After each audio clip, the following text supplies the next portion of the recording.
நாம டெய்லி போற ட்ரெஸ் அது எப்படி உருவாகுதுன்னு என்னைக்காச்சும் யோசிச்சிருக்கீங்களா? இந்த ஒரு துணிக்குள்ள இரவு பகல் பாராம உழைச்ச பல பேரோட உழைப்பு இருக்கு.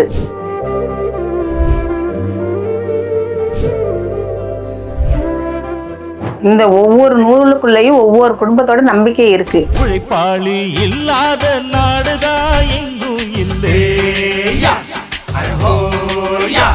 அவன் உழைப்பாலே பிழைக்காத பேருதான் எங்கும் இல்லையா.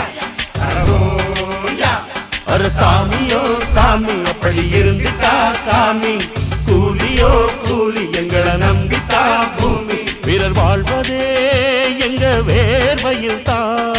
உழைப்போட உருவான தரமான துணிகள் நிறைந்த நம்ம மயிலாடுதுறை மூராசன் சார்பாக உழைப்ப மதிக்கிற அனைத்து கரங்களுக்கும் மே 1 உழைப்பாளர் தின நல்வாழ்த்துக்கள். பிழைக்காத பேருதான் எங்கும் இல்லை.